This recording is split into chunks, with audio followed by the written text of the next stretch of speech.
Selamat pagi anak-anak hebat. Hari ini kita akan belajar tentang pertumbuhan dan peluruhan bersama saya Ibu Nita.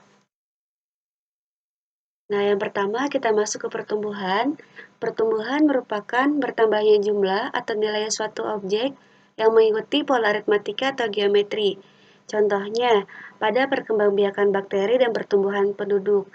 Nah, untuk pertumbuhan, di sini kita mempunyai dua rumus pertumbuhan. Yang pertama yaitu pertumbuhan aritmatika, di mana rumusnya itu Pn sama dengan P0 dikali 1 ditambah In, atau Pn sama dengan P0 ditambah Bn.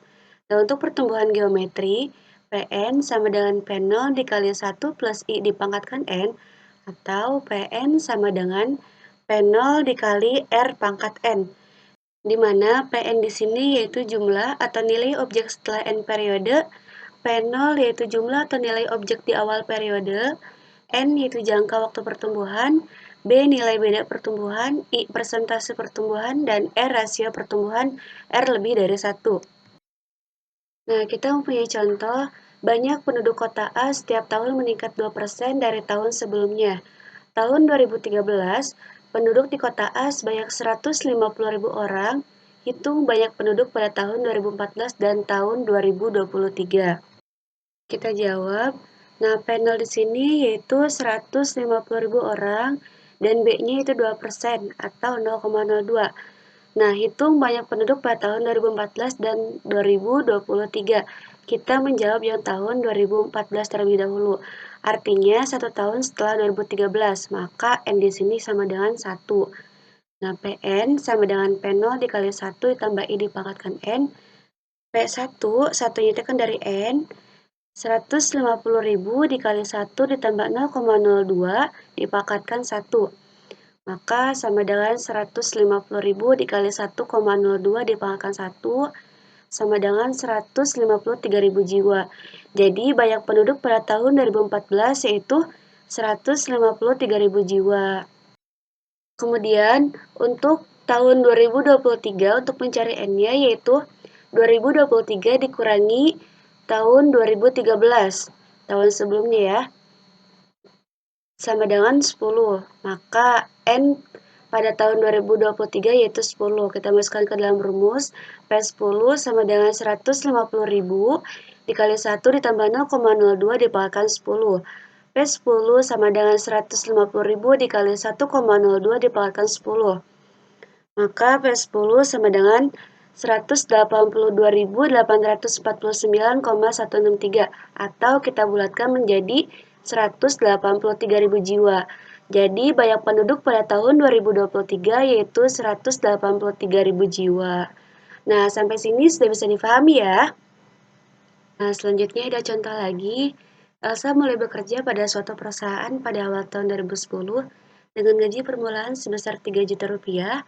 Jika dia mendapatkan kenaikan gaji secara berkala setiap tahunnya sebesar 200.000 rupiah, maka berapakah gaji yang diterima Elsa pada tahun 2016? Kita jawab, untuk P0-nya itu 3 juta, untuk B-nya itu 200.000, dan N-nya itu 2016 dikurangi 2010, sama dengan 6 tahun, maka N-nya itu 6. Dan ditanyakan gaji Elsa di tahun 2016 atau P6. Lalu kita jawab, kita masukkan ke dalam rumus. P6 sama dengan P0 ditambah Bn, di mana P0-nya 3 juta, B-nya itu 200.000, dan N-nya yaitu 6. Sama dengan 3 juta ditambah 1.200.000. Maka 4.200.000. Jadi, gaji Elsa yang diterima pada tahun 2016 sebesar 4.200.000 rupiah. Nah, sampai sini untuk pertumbuhan sudah bisa difahami ya. Selanjutnya kita masuk ke peluruhan. Peluruhan merupakan berkurangnya jumlah atau nilai suatu objek yang mengikuti pola aritmatika atau geometri. Contohnya penurunan jual mobil. Nah, untuk rumus peluruhan aritmatika atau geometri yaitu untuk aritmatika Pn sama dengan P0 dikali 1 dikurangi In atau Pn sama dengan P0 dikurangi Bn.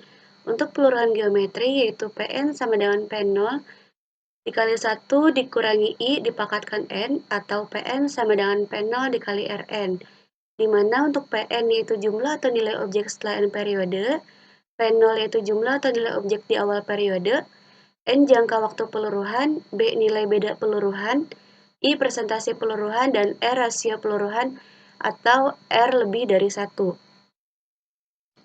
Nah, kita mau masuk ke contoh.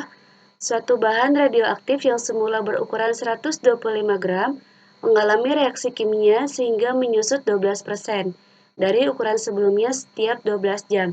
Tentukan ukuran bahan radioaktif setelah 3 hari. Nah, kita jawab untuk P0-nya yaitu 125, untuk B-nya yaitu 12% atau 0,12. Nah, peluruhan terjadi setiap 12 jam, sehari peluruhan terjadi 2 kali. Nah, kalau misalkan 3 hari, berarti 72 jam terjadi 6 kali peluruhan, atau N sama dengan 72 dibagi 12 sama dengan 6. Nah, kita masukkan ke dalam rumus, di mana N-nya itu 6 ya, jadi Pn sama dengan P0 dikali 1 dikurangi B dipangkatkan N, P6 sama dengan 125 dikali 1 dikurangi 0,12 pangkat 6, P6 sama dengan 125 dikali 0,88 dipangkatkan 6, P6 sama dengan 125 dikali 0,464, maka P6 sama dengan 58,05 gram. Nah, sampai sini untuk peluruhan sudah bisa difahami ya. Nah, di sini ada latihan. Silakan dikerjakan latihannya di jam matematika di kelasnya masing-masing. Untuk pertemuan hari ini, Ibu cukupkan. Semoga bisa bermanfaat di kehidupan sehari-hari. Jika ingin ada yang ditanyakan, silakan ditanyakan ke guru matematika di jam pelajarannya masing-masing. Sekian, terima kasih. Matematika pasti bisa.